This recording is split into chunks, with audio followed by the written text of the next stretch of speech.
बारसे में आप देख सकते हैं मेरे पीछे ये निमतला चौक है। और निमतला चौक जहाँ पे आप अक्सर पानी को लगा हुआ देखते थे, ये वही रोड है जिस रोड में अक्सर पानी देखा जा रहा था। रोशन अग्रवाल जी के मांग पर इस रोड को रिपेयर किया गया। आपको बता दें, ये कटिहार बलरामपुर स्टेट हाईवे है जिसका काम अभी कुछ दिन पहले ही शुरू हुआ है। बारिश के कारण जो है रोड का काम बंद है। ऐसे में इस रोड का रिपेयर हो पाना संभव नहीं लग रहा था। उसके उपरांत भी रोशन अग्रवाल ने मांग किया था कि इस रोड का तत्काल रिपेयर करा जाए, जिससे लोगों को आवागमन करने में दिक्कत ना हो। और अब ये रोड रिपेयर होकर तैयार है, जिससे लोगों को आवागमन करने में सुविधा होगी। हमारे साथ रोशन अग्रवाल जी है, जिन्होंने निमतला चौक से लेकर ब्लॉक चौक तक रिपेयर करने की मांग किया था और आज उनके मांग पर ये रोड रिपेयर होकर तैयार है। आपने इस रोड को लेकर कई बार चिट्ठी भी लिखी और कई बार मांग भी किए थे। अब ये रोड रिपेयर हुआ देखा जा रहा है, क्या कहना चाहेंगे? देखिए, हम ये कहना चाहेंगे कि बलरामपुर से कटिहार ये रोड पहले आरसीडी के अंतर्गत था। और आरसीडी के अंतर्गत जब तक था, जब भी रोड टूटता था कुछ दिन में ही रिपेयरिंग हो जाता था, मरम्मती हो जाता था, लोगों को असुविधा नहीं होती थी। और सरकार जो घोषणा किया कि इस रोड को स्टेट हाईवे में का दर्जा दिया, और स्टेट हाईवे का दर्जा देने के बाद इसको BSRDC के अंतर्गत इसका निर्माण होना था। तो जो एग्रीमेंट पहले संवेदक के साथ सरकार का था आरसीडी के तहत, वो आगे हैं आपको रद्द हो गया। अब नया एग्रीमेंट BSRDC के साथ हुआ।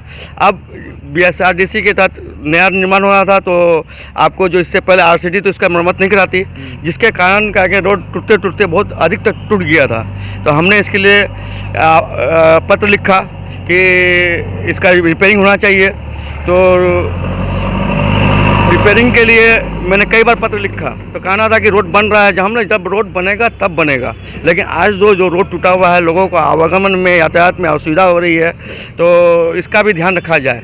जब तक रोड नहीं बन रहा है तब तक क्या लोग बारसों की पब्लिक, बारसों की जनता क्या इसी तरह धक्के खाते हुए, गड्ढे में हिचकोले मारते हुए सफ़र करेगी?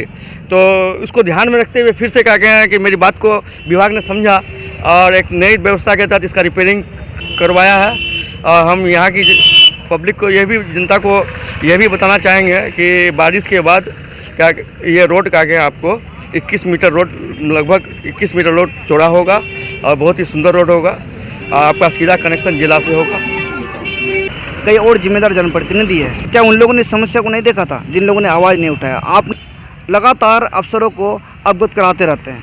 देखिए, हम लोग जनता दल यू से जुड़े हुए हैं। माननीय मुख्यमंत्री श्री नीतीश कुमार जी का सिपाही हैं और उनके आदर्श पर चलने का हम कोशिश करते हैं। और माननीय मुख्यमंत्री नीतीश कुमार जी का कहना है कि जो सरकार का जो सुविधा है, जब समाज के अंतिम पायदान पर खड़े व्यक्ति तक पहुंचना चाहिए, और उसी का मेरा प्रयास होता है। माननीय मुख्यमंत्री जी का कहना है और उनका मतलब कि ये नियम बनाया हुआ है कि जो भी रोड है उसका मेंटेनेंस होगा, 5 साल तक उसको मेंटेनेंस में रखा जाएगा और संवेदक को उसका मेंटेनेंस करना है। तो मेरा प्रयास रहता है कि जब रोड मेंटेनेंस में रहता है तो उसका रिपेयरिंग क्यों नहीं हुआ। और सरकार का पैसा तो खर्चा हो रहा है, लेकिन आम जनता तरस है और ये सरकार पर मने मन का उंगली उठाते हैं और विरोधी को बोलने का मौका मिलता है। तो मेरा यही प्रयास रहता है कि विरोधी को बोलने का मौका नहीं मिले। जैसे ही रोड टूटा हुआ है उसका रिपेयरिंग हो जाए, और अन्य कोई मैटर है जो विभाग सरकार का जो योजना है, सभी योजनाओं में मेरा यही रहता है कि मेरा कोशिश रहता है कि विरोधी को बोलने का मौका नहीं मिले।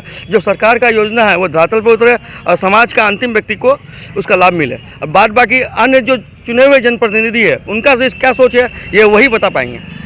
चलिए, एक ये समस्या था, इसका आपने समाधान करवा दिया। एक बड़ी समस्या है, ये कमरोल पंचायत में एक ककरामनी के पास एक कलवट है जो टूटा हुआ है 2017 के बाढ़ में, वो भी शेप में पड़ा हुआ है। उसके लिए लोग मांग कर रहे हैं, जान जोखिम में डालकर लोग आवागमन कर रहे हैं, तो उसके ऊपर भी थोड़ा ध्यान दिया जाए। देखिए, हम आपको बताना चाहेंगे, इससे पहले कुछ दिन पहले ही VC हुआ है मेरा अपर मुख्य सचिव ग्रामीण कार्य विभाग से। वो जो ककरामनी का पुल है वो ग्रामीण कार्य विभाग के अंतर्गत आता है, और महेशपुर आपको गांजन बिघोर ये जो रोड है और पुल है ग्रामीण कार्य विभाग के अंतर्गत है। तो हमने उस VC में भी ककरामनी पुल का बात उठाया है, और बहुत जल्द ही हमको लग रहा है कि वो पुल आपको बन के तैयार मिलेगा। जो लोगों की परेशानी है वो दूर हो जाएगी। चलिए, बहुत बहुत धन्यवाद। ये रोशन अग्रवाल जी थे जिनके मांग पर ये इस रोड का रिपेयर हुआ है और लगातार क्षेत्र की समस्याओं को लेकर अफसरों को अवगत कराते हैं और कोशिश करते हैं कि जो लोगों की समस्या, उन समस्याओं का समाधान हो सके। क्या आप आंखों की समस्या से परेशान हैं? तो चिंता की कोई बात नहीं। आपका अपना चहेता डॉक्टर मोहम्मद कुरबान अली द्वारा संचालित अतिक आई केयर सेंटर एंड हॉस्पिटल है ना, जहां अत्याधुनिक मशीनों और अच्छे डॉक्टरों से सस्ता और सुलभ मूल्य में इलाज कराया जाता है।